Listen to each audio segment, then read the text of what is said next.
Yan po yung nangyari sa motor natin. Putol yung connecting rod. Yun, dahil sa tagal na rin na hindi nagagalaw, lumutong na. Mga pinagputulan niya natanggal sa loob. Tapos ito yung piston natin, durog din. Oh, grabe nangyari.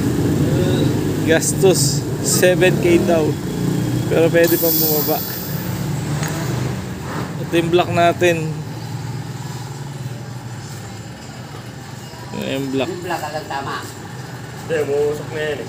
Palitin na. Papalitan na talaga namin yan. Tingnan nyo naman nangyari sa pinto. Sigurado dahil yung black. Yung engine bulb niya, alam na, baloktot na rin. Kaya yung block papalitan na.